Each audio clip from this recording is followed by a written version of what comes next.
Well, I want to thank everybody for taking the time to join today's conference call. My name is Marty Flanagan. This is not a pre-recorded call. I'm the Vice President of Franchising with Code Ninjas, and I host these calls every week.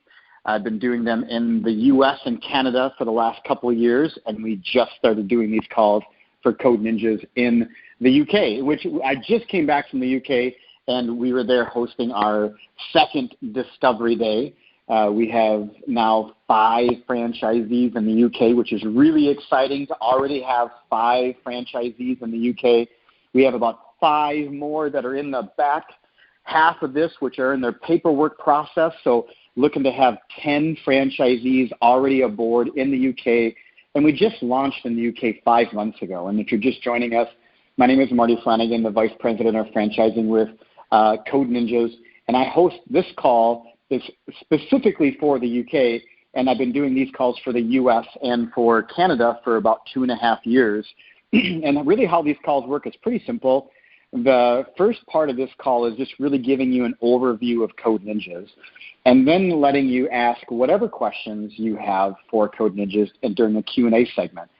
If you've listened to these calls in the past, you know that the Q&A segment could last 5 minutes. It could last an hour and a half. It's really up to you on whatever questions you have for Code Ninjas. The UK presents some really unique opportunities for us. We can do some great projections. We can kind of dive into numbers more on a one-on-one basis. This is not our first attempt at franchising. I was with the #1 fitness franchise in the world for about 12 years. I helped build that from 50 locations up to 4,000 worldwide. I've worked in the UK. We have a team in the UK that has a lot of experience in real estate and franchising, supporting a franchise system. So we've made adjustments to the UK when it comes to all aspects of our model. We've made some adjustments and customizations to adapt to the UK market, which is obviously different than Canada, which is different than the US. So we're not coming to the UK expecting to be exactly the same as how we operate with inside the US. In the US, in the US and Canada, we have close to 200 locations open. So we have a lot of good data there and a lot of good research and a lot of good history. We have 510, as of this morning, 510 sold locations between the US, Canada, and the UK. In the UK right now, like I mentioned earlier, we have about 5 franchisees and about 5 more that are on the back half of their paperwork process. Our first location is looking to be open in the UK. We're hoping mid to end of November. We'll see. It looks like we're on track for that. So what's been the buzz with Code Ninjas? Why has Code Ninjas accomplished what only 2% of franchise brands have ever accomplished in franchising? We're pretty excited about being in that 2%. It's pretty validating of our process. And I'm going to go over a little bit of that today so you understand really the core of what's created this buzz around Code Ninjas and really put us on the map. But first, to understand a little bit of our history, we owned a school that taught adult how to code, so that vocational side. We did that in 18 different cities inside the U.S., and we operated that for about 4.5 years. Then that company was purchased and is now part of the Wozniak, something called WOZU, the Wozniak Group. Obviously, we left that. We're no longer a part of that. And as we owned that school, David Graham, the founder of Code Ninjas, the CEO of Code Ninjas, he was the owner of that school and operated that. And there wasn't a week that went by that he did not get asked about the younger generation and how we get this younger generation in this world of coding and what we do with that. And so as he continued to investigate the marketplace and do research on curriculum and the opportunity out there for coding in the younger generation, that's where Code Ninjas really had the conception of Code Ninjas came from. Being able to fill in the gaps in the curriculum, the UK has an extremely high tech awareness factor. Entrepreneurs, and if you just look at how the UK has responded to Code Ninjas, it is twice the speed as it was in the US and Canada, and with hardly any competition. Nobody does what Code Ninjas does, and I'll explain why and how that works and the problems that are on the marketplace in a minute. But when you look at Code Ninjas and how we've been received and the value of Code Ninjas, we were just hosting a Discovery Day in London, and that was had such a huge response. We had one of the highest ratios of attendees becoming franchisees that we've ever had as Code Ninjas in the UK. That's pretty incredible. Our next Discovery Day is on November 11th. So if you want to write that down, November 11th is our next Discovery Day. And only Diane and myself are working with individuals in the UK. So you've probably received an email from one of us. We can talk about what it's like to attend a Discovery Day, which the next will be on November 11th. As a whole with Code Ninjas, we built Code Ninjas to be a franchise from day one. So we've built Code Ninjas to be that support structure for you from day one. So we do have an office in the UK. We do have an office in the US. Both team up to support you in the UK. And as we grow throughout the UK, we continue to add team members. When it comes to why Code Ninjas has been successful, if you look at the market today, everything you see in teaching kids how to code is a camp-based curriculum, and it's a single-source camp-based curriculum, so they're teaching segmented learning, and they're teaching it in a class-based setting. They're teaching it where you have to show up at a certain time, a certain day, for a certain many days in a row, which is okay if you're trying to be introduced into a subject or be introduced into this world. That's fun, that's exciting, but what about going deeper? Code Ninjas created a curriculum that has 9 different belts to stick with that karate theme. With inside each belt is a learned set of skills and concepts. When you get to the end of each belt, our students are required to build a game that shows their proficiency in those skills. So they have to show that they've absorbed the skill set. They build this game that shows those skills and concepts at work. So they're actually seeing it and being able to play it. And our motto, which is kids have fun, parents see results. Parents are also encouraged to go onto our parent portal and play those games and see what their son or their daughter is learning. Each belt compounds onto one another.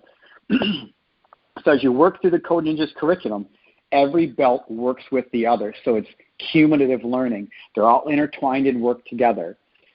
That how they build a game at the end of each belt is really important. That's called an LMS, which is a learning management system. When it comes to that learning management system, Code Ninjas, from what I've researched and what we've researched, I have yet to see in 3 years another learning management system out there. We call that our game development platform. We built that just for Code Ninjas.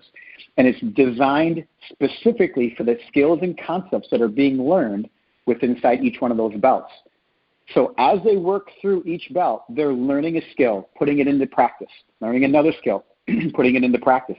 Then at the end of that belt, they use it brings it all together by using both skills and concepts or multiple in building that game to show proficiency. And then that's how they progress to the next belt. And every belt, therefore, compounds onto the prior one and keeps moving forward. This curriculum is 90% proprietary and exclusive to Code Ninjas. This curriculum has an exclusive robotics program built into it. This curriculum is accessed on-site only, and it's called a flexible learning system. So there's no classes, there's no lectures. It's accessed on-site through a flexible learning system, which means they come in, they scan their wristband, it unlocks their ability to access their dashboard, the curriculum, and then start working through it. This has proprietary textbooks that go along with it. So they're working with proprietary textbooks. They're working with robotics. They're working through 3 different languages as they work their way through the curriculum and actually learning the syntax and not just a drag-and-drop curriculum. This has an 8-to-1 ratio. So you have 8 code senseis to 8 students to 1 code sensei. So when a student is working through the curriculum, if they run into a problem, which they will, they're going to raise their hand. A code sensei is going to come work with them 1-to-1 and work them through that issue or that problem with inside the curriculum. And as they do that, it's a very personalized experience, and they're progressing at their own pace. This is a self-paced but not self-taught program. They're not just sitting in front of a computer and doing a module. They actually have to sometimes use their hands. They have to get up, and they're going to have to collaborate in some cases. So when we talk about how our students stay engaged. They can access the Code Ninjas curriculum 1 to 2 hours per week, and in some cases even 3 hours per week. They're going to be able to access the Code Ninjas curriculum from on-site. This curriculum itself takes 3 to 4 years to accomplish. This curriculum lives on our platform in the cloud, and is no downloading on your systems or anything like that inside your center. So this curriculum, like I said, is about 90% proprietary and exclusive to Code Ninjas, and it fills in the gaps all the way through. This curriculum is 7 to 14 years old. We also do have a non-reading-based program that starts as young as 4 years old, so students can actually work their way through a non-reading-based or if they have special needs program. This is one way families can get involved in Code Ninjas. We also do camps, which is what you see everywhere today. Everywhere you look on the marketplace today, whether it's the UK or anywhere else, they all do camps. They do a camp-based curriculum. So we also do that. We also do camps, workshops. We do Parents Night Out. Every entrepreneur that I've spoken to in the UK over the past 5 months has spoke about how this is probably going to be a pretty popular item, which is Parents Night Out. Camps we know are going to be popular. We know that your number one revenue source is going to be the Code Ninjas Create program, which is that drop-in, that flexible learning system. And then Parents Night Out seems to be something that's going to be pretty popular as well, which is where the parents drop off their son or their daughter for like a Friday night, like game night, basically inside your Code Ninjas where it's secure, it's safe. They can be there for up to 4 hours. So, and we walk you through all these different opportunities and agendas so you have a good idea of what's offered. We also do birthday parties as well. One important thing to remember, too, is the camp-based curriculum and the workshop curriculum, that can be offered also out into the community, not just inside your Code Ninjas, but can be offered out in the community as well. Just for some clarity, camps are 5 days long. So when I say a camp, that lasts 5 days, and either it's a half day or a full day for 5 days. Workshops are usually 1 to 3 days, and they're either half day or full days. We offer 14 different camps and workshops as well. So inside those camps and workshops, parents have multiple different opportunities to choose, whether it's game building or whether it's doing a specific language camp that they want to dive deeper into. Those camps are offered inside of the Code Ninja system as well. So this gives you a brief look at the curriculum in terms of really how Code Ninjas has kind of paved this new path of learning. Everything we do is a game-based curriculum. So students are learning how to code through a game-based curriculum. So it's not sitting in front of a black screen typing in all these lines of code. They're actually using it in a game-based way and absorbing those skills. It's like baking their spinach into chocolate cake. So this is a brief overlook of just that curriculum and kind of touching on camps, workshops, Parents Night Out, birthday parties.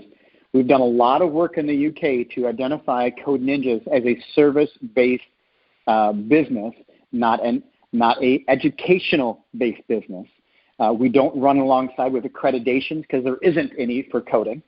Our big picture vision for Code Ninjas is that we are that go-to. We are that standard on the marketplace for saying that when it comes to coding and programming and understanding this world of that for our younger generation, that Code Ninjas is seen as that resource. This is not designed to silo anybody into a career of being a coder or a programmer. We are a family coding center and about family engagement. We do dads and drone nights, and we do mother-daughter days. And we have all different aspects of getting family involvement. Currently, our current program goes from 4 years old to 14 years old. Our Code Ninjas Pro curriculum, which is for 12 years old and up, that'll be released here in the coming months.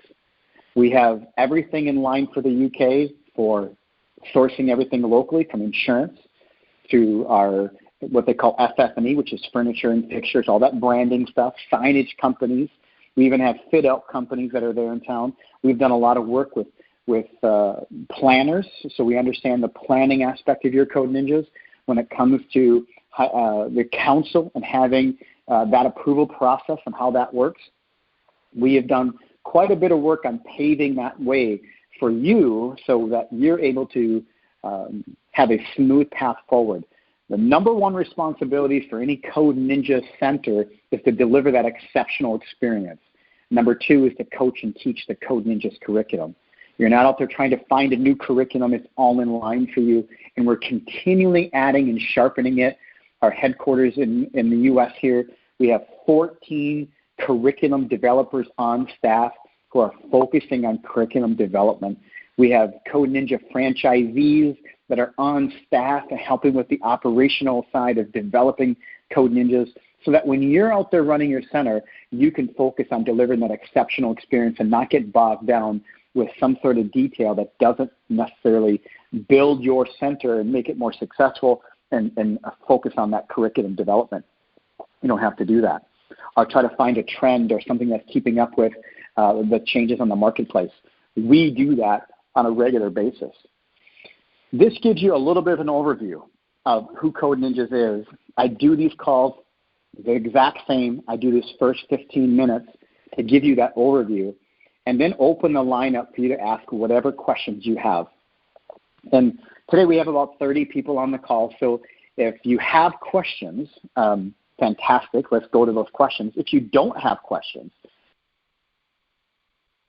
I know it's 8 o'clock at night over there. If you don't have questions, then we can move on and we can just end today's call. But if you have questions, this is going to be your time. No matter what question you might have, by hitting *6, it virtually raises your hand. And when you do that, I can unmute you, and you can ask as many questions as you want in terms of who we are, where we're going, what our plans are. Challenge the model. Say something. Give me anything that has you challenging what we're doing and asking questions. Poke holes in it. I encourage you to do that and challenge this, because that is really how we are able to move forward and get through your questions, is making sure that that all your questions are welcome. There's no such thing as a stupid question. There's no such thing as a question that's too filled with doubt. I've built this company with David Graham and Bert Sensipon from day one, and there's nothing you probably can throw at me that I haven't answered, that I haven't gone after. We have local legal counsel, and we have gone down this road in the UK to make sure everything that we're doing is all about your growth and your movement forward, even having local individuals there. So we do have a couple of questions, and you can ask as many questions as you want. Hi, you have a question? Hi there. Yeah, I had the pleasure of being on the US call actually earlier today, and thank you for getting me into the UK call. I'm guessing you notice a difference in my energy level. I don't want to scare anybody in the UK, so I try to be much more calm when I don't want to freak anybody out. No, brilliant. Thank you for sharing that information. I'm just trying to understand firstly, like the vision for the UK and really just like how many, where do you see these stores? Is it typical high street? Is it, in centers, shopping centers? Could you maybe help me understand like where you're positioning this idea? Yeah, so it's a multi-layered question. So it's a great question, and so I'm going to kind of touch on a couple of different layers of that. To think about where we're going to be at, think about convenience. Now, convenience is tricky. Convenience isn't just about, is there a parking lot? Because we know that in London, good luck finding a parking lot, right? So depending where you're at. So it's not always about the parking lot. It's not, but it is going to be about how easy is it to get to your center. It doesn't have to be on High Street, right? We're not a window dressing type of store. People aren't coming in and shopping and then leaving. We're a destination. So when you think of Code Ninjas, you think of a location. We want it to be about convenience. How easy is it to get there, but also how easy is it to get to stores nearby? Because if a parent comes in and drops off their son or their daughter and they choose the 2 hours to stay that day, the parent can go off and they can go and do whatever they want for 2 hours and come back. It's a safe, secure environment. If they want to go shopping, they want to go have dinner, they want to get some grocery shopping done or do whatever they want to do, they can go and do that, and then they can come back. And you'll notice inside your center that at first, parents are going to want to stay at first. But then as time goes on, trust is established, and they end up coming in, clicking the 2 hours, and then they're gone for 2 hours. and then they come back. So when you think of high street, right, we don't have to necessarily be on high street, but don't be afraid to look at real estate on high street, because there's a lot changing in the UK. And the UK has a lot of opportunity for entrepreneurs. I get articles all the time through the UK news channels and news feeds about the economy, about the real estate setting. One of our team members has 20 years of real estate, commercial real estate experience in London. So we're very much aware of the trends and what's happening on the market with spaces in London and throughout the UK. So when you think of that, a lot of times people get deterred right away in thinking, I can't be there, it's going to be too expensive. You got to get that out of your head. And I can give you examples right now, multiple examples of our franchisees in the UK finding outstanding areas and outstanding spaces for pretty dang good value. Now, is that going to be for everybody? I was just talking to a franchisee the other day, with taxes and everything, and just outside of London. I'm talking a very nice market. It was $32,000 all in for the year, which comes to just over around $3,000 a month. That's crazy. That's really, really good for 1,500 square feet and a newer building that not a lot of work's going to need to be done. So there's some good opportunities out there. Right now, landlords that have an A2 space, they need tenants. And right now, the retail setting out there, they need tenants. So it's very favorable right now for our space for our franchisees. Yeah. When I think of like the win back campaign, so it's like after the investment's gone in, and I'm really quite interested to understand from a customer perspective, what are the average kind of pricing models look like for parents to outlay here? Because obviously it's a supplemental cost to the BAU. So where do you see this? How much are we expecting them to pay per child, for example? Yeah, great question. So right now in the U.S., we average $225 USD per student on average. We average about $225. When I'm working with people in the UK and I'm building out their Excel performer with them, we're looking at the market, we're building out their cost of doing business together, and building out the revenue together. It depends on the market, but a lot of franchisees right now in the UK, they're settling on that £175 per on an average. So some are going to be less than that, some might be more than that, depending on what the parent chooses for their son or their daughter's engagement. But shooting for an average of about £175. Now, we don't set your prices. You set your prices based on your community. So we don't come in and tell you what you have to charge. We give you coaching, but we don't say you have to charge this or you have to charge that. You can base it off your community and honestly, off competition. There's not a lot of coding competition out there, and if they are, they're extremely overpriced. Even when you use the voucher program, we're still less. It comes down to piano, football, any kind of extracurricular activities, whether it be theater. There's a lot of programs out there. When you look at all of that out there, we come in very, very competitive with all of those options when you look at a per hourly basis. Yeah. The figure that you quoted, 175, is that a monthly figure or annualized figure, average roughly? Well, if it's annualized, you'd be a nonprofit. It is a just want to double check. Yeah. No, it's monthly. And again, that depends upon the market you're going to be in. It depends, and that's an average, right? So some are going to be coming in at less, some are going to be more, just like they are in the U.S. You're going to have parents choosing different levels of engagement. They're not going to be required to pay a dollar amount. You have to set those pricing. So if they choose 1 hour a week, that may only be £100 a month. But if they're going to do 2 hours a week or 3 hours a week, they're going to be obviously charged more. And we give you that flexibility inside your Code Ninjas. Now, remember, that's just one opportunity. You have the Code Ninjas Junior program. We have our camps, our workshops, our parents' night out, and our birthday parties. So you're not just, even though that the Create program is going to be a good chunk of your revenue, it's not your only revenue source. And remember, parents' night out, camps, and workshops, that drives traffic to your drop-in program, to that Create program. So when they come in and they're part of Parents Night Out, they may have never come into your Code Ninjas before. They're coming in for the very first time, and they're experiencing your culture and the fun factor that you bring to the table. Their parents, they inquire more. The student wants to come back with their friends, and your drop-in program increases.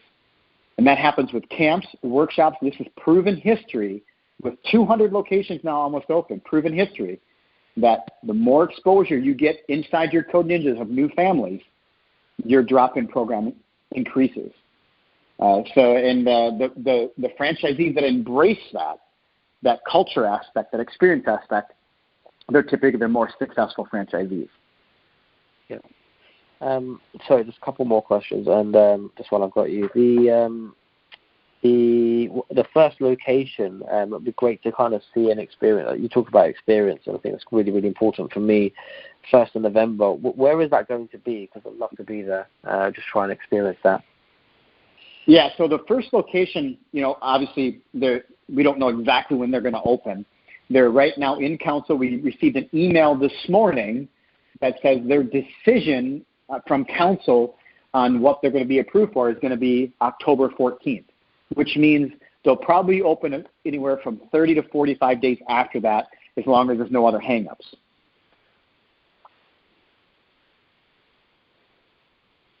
Are you still there? Oop, I might have missed you.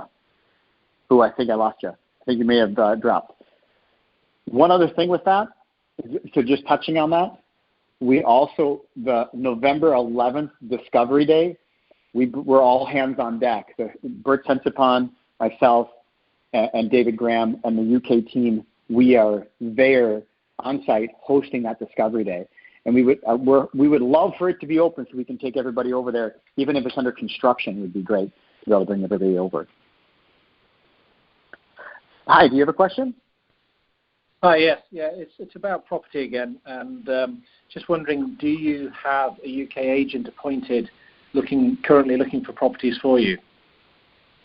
So we have one of our team members who will be starting here. She's just finishing up her notice period. And once she finishes up her notice period, she'll be starting with us full-time. So she's just finishing out her notice period. She's got about 20 years of experience of real estate, commercial real estate in the UK, and there's a tremendous value. So, but again, she's finishing up her notice period, and hopefully we'll be able to start here shortly. So if we've agreed sort of between us, and I've signed the franchise agreement and made a payment, we're both working on that property issue together, I take it. There's a couple of, so for us to end, so it's a little layered. For us to enter into a real estate side of it, because of the liability factors with franchising and finding locations, we have to do like a separate agreement, and there's separate pieces to that. But yes, we would if you choose to go down that road with us and enter into that agreement, then yes, we're actually working that for you from nuts to bolts, which, if that's just a U.S. thing, I'm sorry, but it's from start to finish, like all the way down to negotiating your lease with you, because you're giving us the right to do that for you, and we'll negotiate your lease for you, negotiate any kind of what they call TIA, which is tenant improvement allowance, negotiate any free rent periods that you have, making sure that you're getting favorable terms. One other thing that people don't realize in the UK is not all spaces are listed. So you could drive around in your community and you may see 1 or 2 spaces listed, but there could be 5 more that you don't even know about. Real estate in the UK is very, very complex. It's not an easy process. And everybody that I'm working with so far, they would rather just turn that over to us and not do it at all. But we don't force you into that. We have a few of our franchisees that are doing it by themselves. The other 80% are really wanting us to help them out with that. But again, it's not a requirement. We allow you to look for it yourself if you want to. We do give you space requirements. We do give you feedback. Is that a good space or a bad space? If you choose to go down that road yourself, the only thing we don't do is comment on your terms and your negotiating. But we do help you understand, is that space going to be good? Is that location going to be good? Is that going to be suitable for a Code Ninjas? We help you with all of that, but we don't go down the road of telling you how you should negotiate your space, because then that turns into a liability factor. Yeah, and I'm relatively, I am quite experienced with dealing with commercial property, but do you have a pack that potentially I can give to agents? I have stuff. I have stuff right now that I can give to you that would help you for sure. The UK specific pack is what my team member is building for her to use. But there is some things that I can give to you that are UK franchisees that have done it by themselves. So if you have experience, I think that I could set you up with the resources you would need with what I have available right now pretty easily. Fantastic. Thank you. Yeah, no problem. All right, so if there's no other questions, if you have any questions, you can hit *6. That'll virtually raise your hand, and then I'll be able to unmute you, and you'll be able to ask any questions that you have. Keeping in mind that if Diane or myself, Marty Flanagan, we are your other individuals that you've probably heard from with Code Ninjas, we would be more than happy to answer any of your questions. We are set to have our next discovery date on November 11th. We usually have room for about 40 to 45 individuals on each one of those. So we can talk about that one-on-one and what that's like as well. Hi, you have a question? Oh, hi, yeah. I was just wondering how the territories or the locations were allocated and the distance between one Code Ninja to the next, if there's like a minimum or maximum distance, that kind of thing. Yes, there is. Great question. Yes, there is. So how we do our territories is a little bit unique, and it's in favor of the franchisee. It makes the work a little bit harder on our side, but it is a little bit easier for you as a franchisee. So I use a local mapping company in the UK, and they mapped out the entire UK based on our requirements, which is we look for at least a 42,000 pound purchasing power. So that gross disposable household income, we look for at least a 42,000 pound purchasing power, and we look for at least 7,000 students in our age range. They mapped out the entire UK, so I have all the territories ready, but we don't like having major overlap. So basically what that means is if your territory is, let's say, 1.5 miles or 2 miles, it's going to go by the density. So I'm working with, we have a couple of centers out there right now that have 1.5 mile radius with 15,000 kids in our age range and a purchasing power of 58,000 pounds. So way above average, high income area, huge density, tons of kids. Now, I'm not putting another Code Ninjas 1.6 miles away because now that territory encroaches majorly. So they're sharing a demographic. They're sharing a part of that population. And we don't do that. So we don't like having Code Ninjas on top of one another. We like to space them out a little bit more. And that prevents our growth. So, for example, the mapping company said, you have plenty of room for 600-700 Code Ninjas in the UK. And after I dug into it, I'm like, I'm thinking 200 to 250 is our max. So we look at it a little bit different than these other companies do because we want to give you as a franchisee more space, and we want you to have a dedicated community, not sharing that with another franchisee up the road. Is that okay? Thank you. That helpful? To answer the question. Yes, thank you very much. And is there a limit of franchises that a single person can actually purchase? No, there's not a limit, but what we do is we have timelines set in place. So being that the UK is about 40% of the cost of opening a Code Ninjas in the US, so it's 40% less, it's about 60% less to open a Code Ninjas in the UK because of the changes we made than opening in the US. Our timelines are a little bit shorter on when you have to open up your centers. So we have a franchisee right now who is going to be building 3 locations, and he's planning on doing them all kind of back to back to back, like either all at the same time or relatively close together. That may not be your timeline, but we would have to work out a timeline of what you would have to do. And it doesn't mean you have to buy any up front. You can buy one up front. You can operate for a couple of years and say, okay, I want to buy some more, and whatever is available, you can move forward, secure more. And what's your minimum timeline in getting it open after you signed? Yeah, so it's really going to come to controllables and uncontrollables. So to open up your first center, we actually give you 8 months to open up your first center to the day that you sign your franchise agreement. So we give you quite a long. And actually, with our first franchisees, we're actually being a little bit more flexible with that with our first franchisees. So as long as they're moving forward, they're able to. We can push that timeline and be a little flexible. We don't want to sit on territories that are just not going to open for a year at a time. We need to have if we don't open up, their competition eventually will, and so we want to make sure we're moving a little bit faster.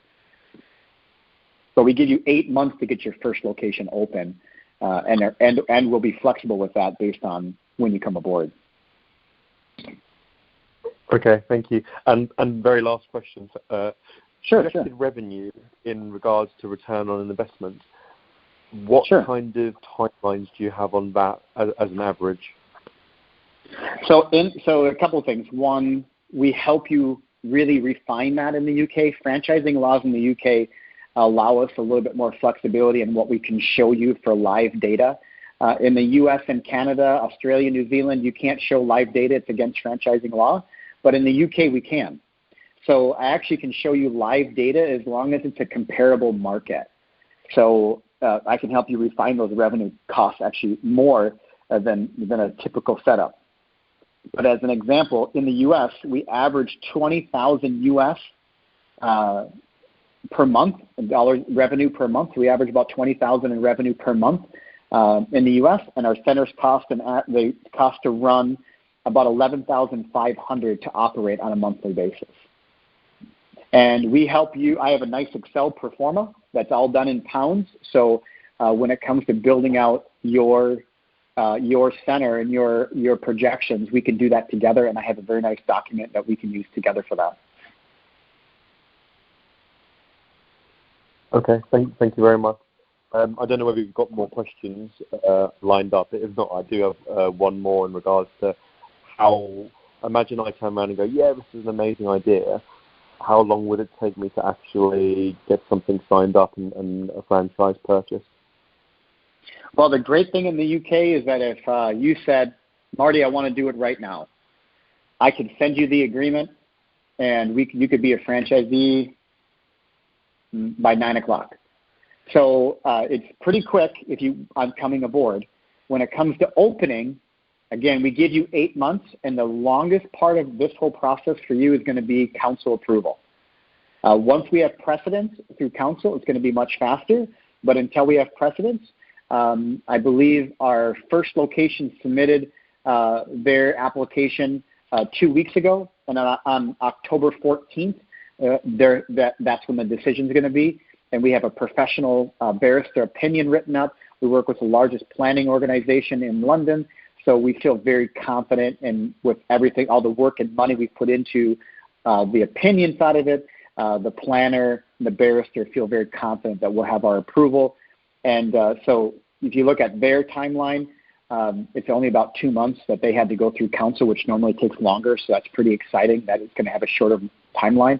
Construction in the UK, the fit-out part of it, it's a faster process. So that's exciting as well. So but we still give you that 8 months.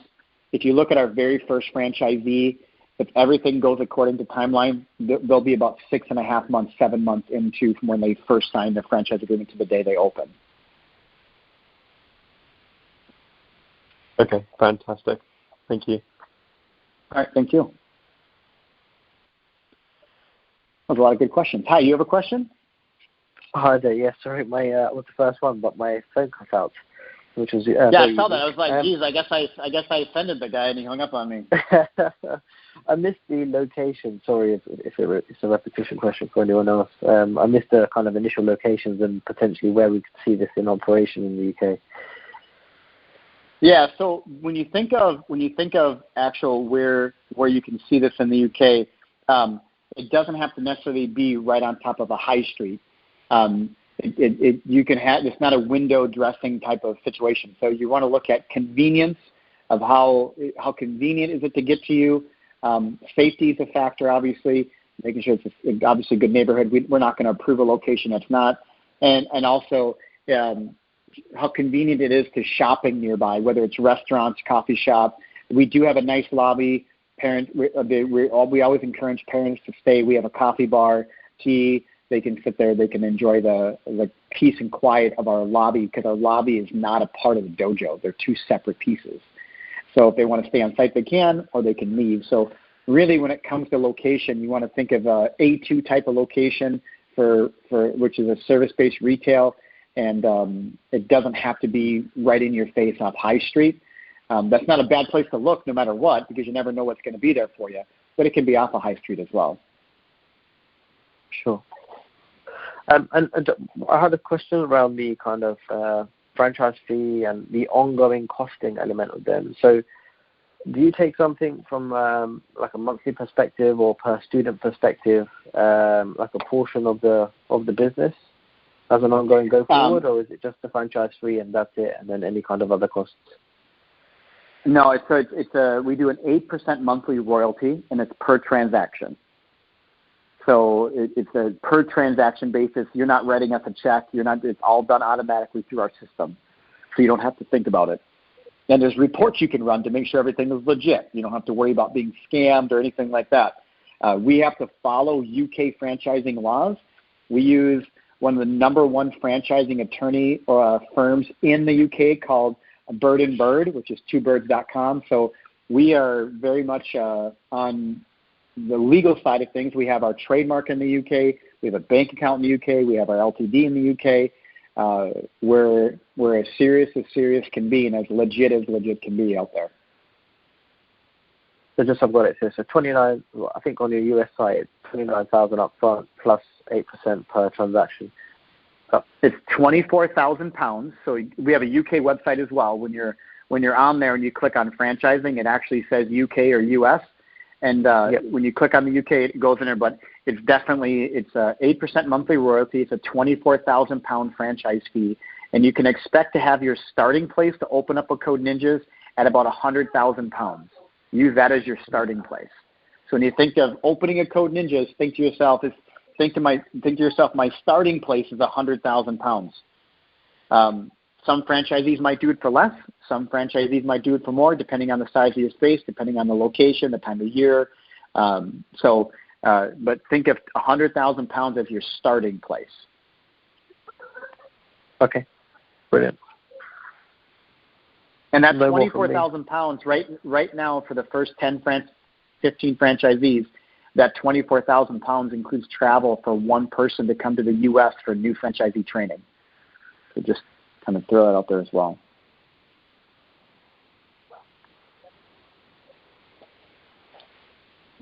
Wonderful. Okay. Thank you. All right. Well, thank you. All right. So if there's no more questions, again, by hitting *6, it virtually raises your hand and allows me to unmute you, and you can ask whatever question you like. When it comes to coming to Discovery Day, those are by invitation only. So please get in touch with Diane or myself, Marty, Marty, at codeninjas.com, and I'll definitely help connect you with a Discovery Day so you're able to attend one of those. The next one is on Monday, November 11th. Hi, you have a question? Hi, do you have a question? Maybe you might be on mute. I was on mute. In regards to the £24,000 license fee, how long does that last for? So your franchise fee of £24,000 is for 5 years. At the end of your 5-year franchise term, you pay a renewal. I believe it's I believe we set it at £2,500, which covers our legal costs on renewing a franchise agreement in the UK. So we're not charging a renewed franchise fee or anything like that at the end of that 5 years. But your £24,000 is your franchise fee, which is you get plugged into all the resources right away. You have access to all of our internal resources and teams and Code Ninja University.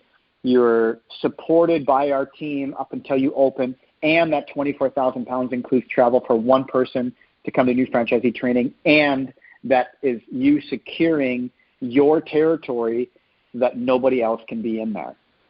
So that 24,000 pounds is basically, for most franchise systems, that's usually either a wash or a loss of money, because a lot of work goes into you as a franchisee before you open your doors for business. Okay, fantastic. Thank you. Wonderful. All right, thank you. Well, again, I want to thank everybody for joining today's Code Ninjas conference call. If you didn't get a chance to get your questions answered, feel free to email me, Marty, M-A-R-T-Y, at codeninjas.com. My team and I have a team there in the UK. We have an office in the UK, but also I will be out there back again in November. If you can't, and making it to the November 11th Discovery Day, I think it's a crucial part of how you move forward with us to really dive in and experience who we are and what we're about. We're looking forward to our first center opening so we can do tours through that first center when we do Discovery Days.